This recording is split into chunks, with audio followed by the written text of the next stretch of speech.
안녕하세요. 네. 자, 이번 시간에는 전산회계 2급, 지난 114회차, 이론 문제풀이를 한번 시작해 보도록 하겠습니다. 바로 출발하겠습니다. 자, 우리 이론 1번서부터 한번 살펴볼게요. 자, 우리 1번 문제는, 다음은 계정의 기록 방법에 대한 설명이다. 아래 가와 나에 각각 들어갈 내용으로 옳게 짝지어진 것은 그랬는데, 우리는 기본적으로 우리 회계 때 많이 했었죠. 우리 자변의 자산, 비용, 그리고 대변의 부채, 자본, 수익. 요게 자기변이고 이게 증가변이에요. 증가변이니까 감소는 반대쪽으로 가면 되겠죠, 그쵸? 그래서 부채의 감소는 차변에 기록하고 수익의 증가는 대변에 기록한다. 3번이 정답이 되겠죠. 네, 바로 다음 문제로 넘어가 보겠습니다. 자, 문제 2번. 다음은 한국상점의 회계기간의 현금 관련 자료이다. 아래 가에 들어갈 계정 과목으로 옳은 것은 그랬고, 현금의 장부상 현금 잔액과 실제 현금 잔액. 그래서 우리는 10만 원만큼을 현금 과부족으로 처리를 했었대요.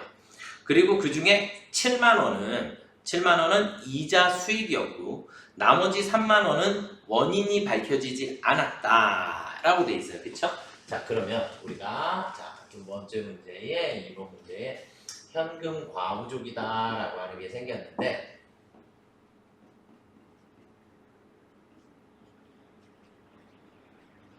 현금 과부족은 현금이 과하거나 부족할 때 쓰는 임시 계정이에요. 과하거나 부족할 때. 그런데 우리는 1월 30일에 현금이 과잉액이 우리가 10만 원이다라는 거를 찾았어요. 이거 과잉인지 어떻게 알아요? 여기 계정 과목 이름이 뭐라고 돼 있죠? 현금이라고 돼 있어요. 현금이라고 되어 있고, 우리는 바깥쪽에, T자 계정 바깥쪽에 이렇게 짝대기를 그어서 집주인을 바깥으로 내보냅니다. 그러면 우리는 차변의 현금, 대변의 현금 과부족이었다라고 하는 원래 분계를 찾아주실 수 있어요. 중요하게 알아두시면 되겠고, 그래서 이 현금 과부족으로 우리는 10만 원 처리를 했었는데, 얘가 7월 1일 날 그 중에 7만 원이 이자 수익이었다. 이자 수익이 7만 원. 이자 받아놓고, 이자를 현금으로 받아놓고 내가 기록을 안 했었네. 그래서 7만 원의 원인을 찾았고, 그 다음에 이제 12월 31일 날 결산일이 됐는데도 현금이 많아졌는데 그 이유를 못 찾겠다. 그러면 얘를 우리는 다 뭘로 처리해요? 잡이으로 처리한다. 이렇게 보시면 됩니다. 그래서 잡이 3만 원이 정답이 되겠습니다. 2번이 정답이 되겠고요. 그래서 T자 계정에서 분계를 거꾸로 찾는 방법은 바깥쪽에다 선을 하나 그어놓고, 이 선 기준으로 차변, 대변. 선 기준으로, 그러면 얘는 이렇게 현금 과부족이 왼쪽으로 나오겠네요. 그쵸? 그러면 현금 과부족, 대변의 이자 수익. 그래서 차변, 대변 이렇게 짝대기를 그어주시면 분계를 아주 쉽게 하실 수 있게 됩니다. 자, 문제 3번으로 넘어가 보도록 하겠습니다. 다음 중 거래의 결과로 인식할 비용의 분류가 나머지와 다른 것은 그랬어요. 자, 우리 문제 3번은 비용에 대해서 물어봤는데, 우리가 비용의 부분에서 원래 비용은 매출원가, 판매비와 관리비, 영업외 비용, 그 다음에 회계 2급은 소득세 비용, 회계 1급서부터는 법인세 비용, 이렇게 4가지로 나누어져요. 그런데 우리가 외우셔야지 되는 게 뭐냐면 영업외 비용을 외우고 계시면 됩니다.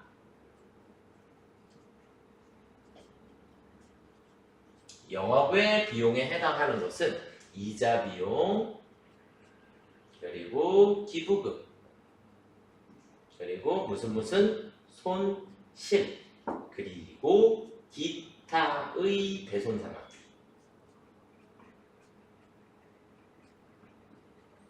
이렇게 계정 과목만 영업외 비용에 해당하는 거고, 나머지 비용 계정 과목들은 모두 다 판매비와 관리비다라고 보시면 돼요. 그래서 뭐 급여, 임차료, 여비교통비, 복리후생비 뭐 이런 일반적인 비용 계정 과목들은 다 판매비와 관리비에 해당하고 이자 비용 기부금 무슨 손실, 손이 있을 수도 있고 손실 이렇게 나올 수도 있고 얘네들은 영업외 비용에 해당한다. 그래서 비용의 분류를 물어봤기 때문에 자, 첫 번째 1번 보기는 급여 그리고 2번 보기는 화재로 인하여 창고에 보관하던 상품이 소실되었다. 이렇게 불이 나거나 뭐 수해를 입거나 이렇게 되면 그때는 재해 손실이다.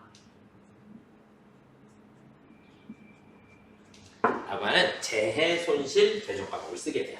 그래서 지금은 재해 손실에 해당하니까 영업외 비용에 해당하겠고요. 그 다음에 문제 3번, 보기 3번은 월세를 지급했으니까 임차료라고 하는 비용이고요. 그 다음에 종업원들의 체육대회 행사비는 복리후생비에 해당해요. 직원들을 위해서 쓰는 돈. 그래서 1번, 3번, 4번은 판매비와 관리비에 해당하는 거고 재해 손실 하나만 영업외 비용에 해당하게 됩니다. 그래서 정답은 2번이 되겠습니다. 자, 그 다음으로 한번 넘어가 보도록 하겠습니다. 그 다음은 문제 4번이고요. 문제 4번. 자, 다음의 자료를 이용하여 계산한 당기 중 외상으로 매출한 금액은 얼마인가? 전체 매출액을 물어봤는데 우리 아까 이렇게 T자 그렸듯이 T자를 하나를 그려볼게요. T자를 하나 그려서 우리는 계정 과목 이름을 외상 매출금 이라고 한번 써볼게요. 그러면 외상매출금의 기초, 기말 이런 게 나와 있는데 우리는 외상매출금 자산 계정이기 때문에 차변이 증가고 대변이 감소다. 그래서 증가는 항상 차변에 그럼 증가변에 항상 뭐가 오냐? 기초가 오도록 되어 있어요. 기초는 항상 증가변에 그래서 기초 잔액이 40만 원이 있었고요. 자, 그 다음에 당기 외상매출금 회수액. 회수했다는 얘기는 외상매출금, 회수했으니까 이제 외상매출금이 줄어야죠. 그렇죠? 그래서 대변에 회수액. 60만 원을 회수했습니다. 자, 그 다음은 외상매출금 중 애누리액이 10만 원이래. 애누리는 그만큼 값을 깎아줬다 라고 봐야지 되니까 외상매출금이 그만큼 줄었다. 그래서 애누리 10만 원. 적어주시면 되겠고 그 다음에 기말 잔액이 기말은 항상 마이너스 기초는 항상 플러스에 기록한다 라고 보시면 되겠고 기말 잔액이 30만 원이래요. 자, 여기까지 적었을 때 양쪽의 합은 무조건 같아야 돼요. 그러면 외상매출금이 증가를 하려면 물건을 외상으로 뭐 해야 돼요? 매출을 해야 외상매출금이 증가하겠죠. 그럼 대변을 할 게 100만 원이니까 외상으로 매출한 금액은 총 60만 원입니다. 이렇게 찾아주시면 됩니다. 그래서 T자 계정을 활용하는 방법이 회계 2급에서는 아주 중요한 문제로 등장을 하니까 여러분들이 조금 더 신경 써서 알아두시면 좋을 것 같아요. 자, 그 다음 문제 5번을 한번 보도록 하겠습니다. 자, 문제 5번은 재고자산과 관련된 문제가 나왔는데 다음 중 아래의 자료에서 설명하는 특징을 가진 재고자산의 단가 결정 방법으로 옳은 것은 그래서 우리는 재고자산의 단가 결정 방법에 가장 정확한 방법이 개별법이라고 하는 게 있고요. 그리고 4가지 선, 이, 총, 후가 있어요. 네, 제가 순서를 이렇게 알려드리는데 크기의 비례 때문에 그런데 뭐 기말을 물어보든 매출 원가를 물어보든 부동의 방향이 이쪽으로 나올 수도 있고 이쪽으로 나올 수도 있어요. 나올 수도 있는데 선입선출법 먼저 들어온 게 먼저 나가는 거고 후입선출법 나중에 들어온 게 먼저 나가고 이동평균법, 총평균법을 우리가 그냥 가중평균법이다라는 표현을 쓰기는 하는데 우리는 어찌되었든 얘네들은 시험 문제 답이 될 수가 없어요. 거의 대부분. 왜냐면 제일 극단적인 2개의 방법이 나와 있기 때문에. 그러면 이제 우리가 기본적으로 선입선출법의 특징은 예를 들어서 물가가 상승 중이다. 물가가 상승 중이면 처음 사온 거, 두 번째 사온 거, 세 번째 사온 거. 선입선출법은 앞에서부터 나가는 방식을 우리가 선입선출법이다. 그러면 기말재고가 커질 수밖에 없는 특징을 가지고 있어요. 그래서 기말재고가 움직이고 매출 원가가 움직이고 그 다음에 매출 총이익이 움직이게 되는데 우리는 기말이 커지고 원가가 작아지고 이익이 커지는 방법이 지금 선입선출법. 물가가 상승한다라는 가정하에 반대로 물가가 하락할 수도 있으니까 물가가 하락하게 되면 반대의 현상이 생기겠죠. 이렇게를 일단 이해를 하시면 좋을 것 같고 어쨌든 무조건 정답은 선입선출법 아니면 후입선출법 이렇게 보시면 되겠고 아직 보기도 안 봤어요. 아직 보기도 안 봤는데 우리가 기본적인 틀은 이렇다라고 보시면 되겠고 선입선출법이 먼저 들어온 게 먼저 나가는 거기 때문에 우리는 선입선출법이 이론상 우리가 물량 흐름과 일치한다. 흐름과 일치한다 라고 보고 후입선출법은 조금 역행한다 라고 보셔야 되겠죠. 그래서 일단 첫 번째 점에서 실제 재고자산의 물량 흐름과 괴리가 발생하는 경우가 많다. 실제 물량 흐름과 일치하는 방법은 선입선출법인데 그게 아니라 그랬으니까 정답은 아마도 후입선출법이 정답이 될 것 같고요. 일반적으로 기말 재고액이 과속 예상되는 특징이 있다. 일반적으로라는 표현이 조금 문제가 있을 법은 해요. 그런데 일단 우리가 기본적으로 물가가 상승한다. 물건값은 계속 조금씩 올라간다라고 가정을 하면 후입선출법을 적용을 하게 되면 기말이 작게 남게 돼요. 그래서 기말이 과속 예상이 되는 특징이 있다.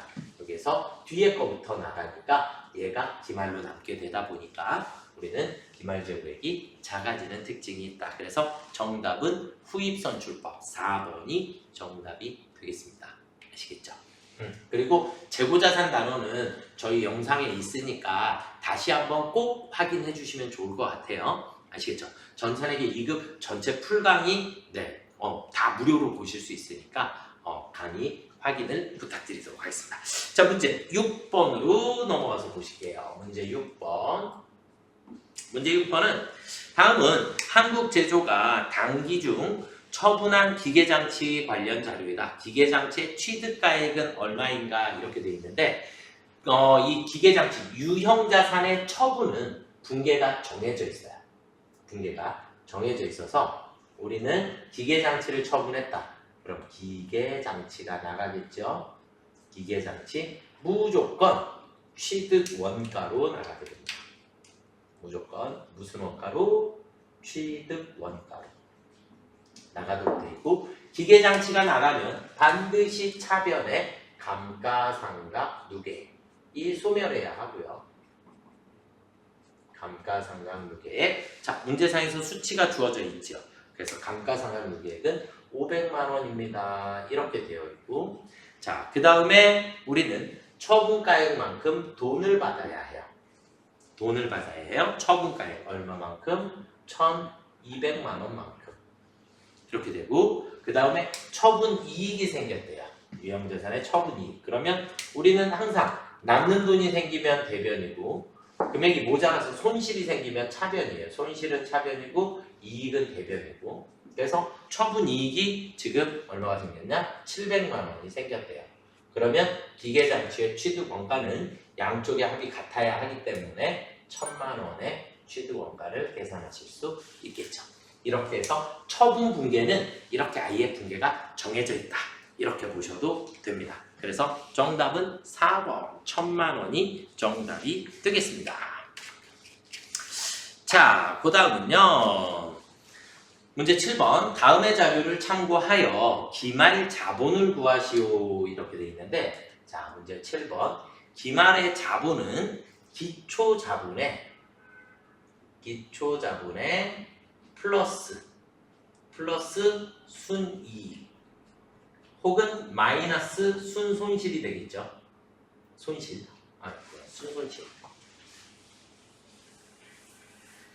이익은 더해주고 손실은 빼주셔야 하니까 순손실, 당기순 손실이 생깁니다. 이렇게 했을 때 우리는 기말자본이 나오게 됩니다. 그러면 우리는 지금 문제상에서 기초자본이 130만 원입니다 라고 주어져 있고 그 다음에 수익과 비용이 있기 때문에 수익에서 비용을 빼주시면 당기순 이익이 50만 원입니다. 이렇게 계산이 되겠죠? 그렇죠? 네, 당기순 이익이 50만 원. 그래서 기발자본금은 180만 원이 정답입니다.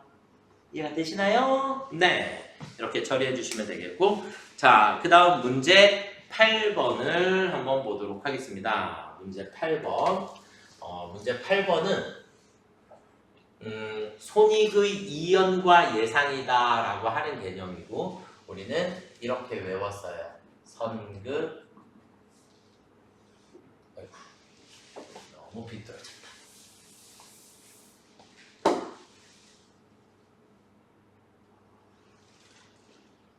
선수, 미수, 미지급. 이렇게 4개의 경우의 수가 나오는데 선급 선수를 손익의 이연이다 라고 얘기를 하고, 그 다음에 미수 미지급을 예상 혹은 발생이라고 표현을 해요. 손익의 이렇게 되고, 급자로 끝나는 건 짝꿍이 비용이에요. 선급 비용, 선수 수익, 숫자로 끝나는 건 수익이고, 수익, 미지급, 비용 이렇게 되어 있으니까 지금 우리가 문제에서 물어본 건 손익의 이연을 처리하기 위해 사용하는 계적 과목을 모두 고른 것은, 그랬으니까 이연에는 선급 비용, 선수 수익 이렇게 두 가지가 있게 됩니다. 그래서 정답은 1번이 정답이 되겠고요. 아시겠죠? 네. 자, 그 다음 문제 9번. 재고자산의 종류에 해당하지 않는 것은, 재고자산은 판매를 목적으로 보유하고 있는 자산이죠. 그렇죠? 그래서 정답은 공짜 4번이에요. 비품은 유형 자산에 해당하죠. 영업활동의 장기간 동안 사용하기 위한. 그래서 4번이 정답이 되겠고요. 자, 그 다음 문제 10번. 10번은 다음 중 아래의 가와 나에 각각 들어갈 부채 항목의 계적 과목으로 옳게 짝지어진 것은, 그래서 현금 등 대가를 미리 받았으나, 돈을 받았는데 수익이 실현되는 시점이 차기 이후에 속하는 경우, 수익 중에 차기 이후에 속하는 수익을 우리는 선수 수익이다 라고 표시를 하는 거죠. 그렇죠? 선수 수익 이렇게 되고, 일반적인 상거래 외의 거래와 관련하여 발생한 현금 수령액 중 임시 보관하였다가 곧 제3자에게 다시 지급해야 하는 경우, 이건 여기 밑에다가 조금 써드릴까요? 우리를 예를 뭐라고 얘기하냐면 맡아놓는 돈, 맡아놓은 돈. 이렇게 되고, 우리는 이 표현을 또 다른 표현으로 뭐라고 얘기할 수 있냐면 원천징수. 원천징수한다, 잠시 맡아놓는다, 원천징수한다 라는 표현을 쓰고, 그때 우리가 쓰는 계적 과목은 예수금입니다. 예수금. 그래서 원천징수하는 것을 우리는 예수금이다 라고 처리를 하니까 정답은 2번이 되겠네요. 이해가 되시죠? 네. 자, 그 다음으로 한번 넘어가 보도록 하겠습니다. 문제 11번. 회계상의 거래에 해당하는 것은, 그랬는데 문제 11번은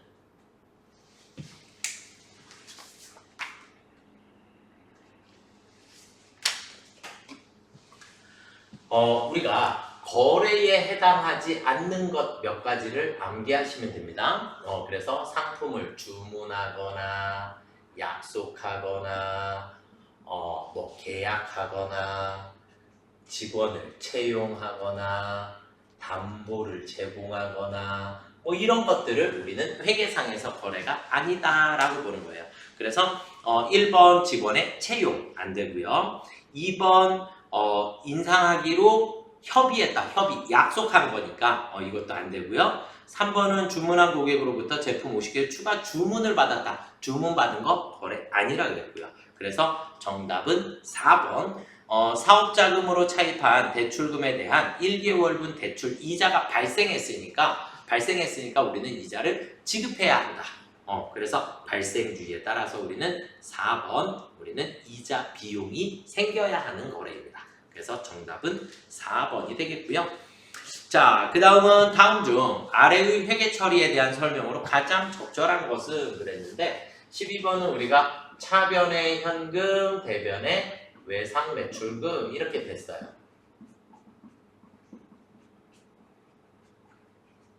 그러면 외상 매출금 자산이죠.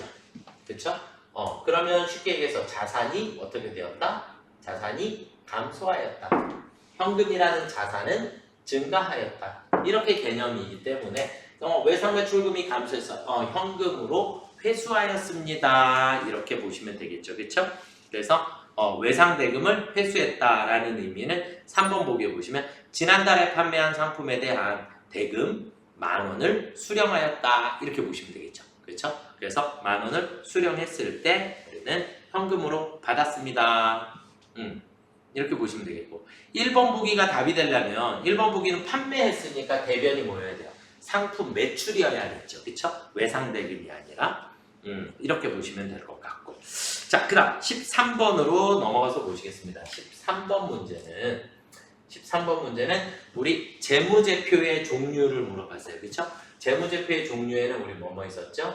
재무상태표, 손익계산서, 현금흐름표, 자본변동표, 그리고 주석이 있었어요. 이렇게 5가지를 우리가 재무제표라고 하는 거니까 정답은 1번 시산표는 그냥 단순 집계를 해주는 그냥 집계표예요. 재무제표가 아니라. 그래서 정답이 1번이 되겠고요. 자, 그 다음 14번을 한번 보도록 하겠습니다. 14번은 주식회사 서울은 직접 판매와 수탁자를 통한 위탁 판매도 하고 있다. 기말 현재 재고자산의 현황이 아래와 같을 때 기말 재고자산 가액은 얼마인가? 일단 창고에 보관 중인 재고자산이 50만 원이 있다 그랬고요. 그럼 일단 우리는 50만 원에다가 플러스 수탁자에게 위탁 판매를 요청하여 수탁자 창고에 보관 중인 재고자산이 10만 원이다 그랬는데 그러니까 아직 수탁자한테 내 물건을 대신 좀 팔아주세요 라고 했는데 아직 수탁자가 판매하지 않은 물품이 10만 원어치가 있다라는 거예요. 그러면 이 물품은 아직 내 것이에요. 팔아야 매출이라는 게 생기니까 팔기 전에는 내가 물건을 준 건 아니기 때문에 대신 팔아달라고 부탁을 한 이걸 우리는 적송품이라고 하는데 이 10만 원도 내 것에 해당하고요. 그 다음에 수탁자의 단기 위탁 판매 실적에 따라 주식회사 서울에 청구한 판매 위탁 수수료는 수수료 비용이다 라고 처리를 하는 거니까 내 자산이 아니고 그래서 정답은 60만 원이 정답이 되겠습니다. 그래서 정답은 4번이 되겠고요. 자, 그 다음 문제 15번 매출 총이익을 구하라고 했어요. 문제 15번의 매출 총이익은 우리는 어떻게 구해야 되죠? 매출의 마이너스 매출 원가를 빼주시고 나면 매출 총이익이 나와요. 매출 총이익이 나오고 그리고 우리는 여기서 매출 원가를 구하시려면 T자를 하나 그려서 우리는 기초상품재고에 플러스 순 매입액 마이너스 기말상품재고액을 빼주시면 매출 원가가 나오겠죠. 자, 그러면 기초상품재고액은 20만 원 그리고 우리 매입액은 100만 원이라고 했고요. 그리고 기말은 30만 원이 남았다 했어요. 그러면 우리는 30만 원 빼고 나면 90만 원의 매출 원가를 계산하실 수 있겠죠. 양쪽의 합은 무조건 같아야 하니까 매출 원가는 90만 원이 나왔습니다. 그리고 매출액은 200만 원입니다 라고 주어졌으니까 매출 총이익은 110만 원입니다. 여기까지를 하시면 되겠고요. 급여는 판매비와 관리비에 해당하니까 우리 매출 총이익 구하시는 데는 상관이 없다라고 보시면 되겠고 그래서 매출 총이 110만 원까지를 풀어봤습니다. 4번이 정답이 되겠고요. 114회 이론 시험 문제. 제가 생각할 때 회계에 어느 정도만 공부하시면 충분히 풀으실 수 있는 문제가 아닌가라고 생각이 들고요. 저희 유튜브에 전산회계 2급 풀 강의를 이론서부터 실기까지를 모두 다 올려드렸으니까 참고하셔서 다음 시험에 좋은 결과 있기를 기원하도록 하겠습니다. 오늘은 여기까지 하도록 하겠습니다. 수고들 많이 하셨습니다.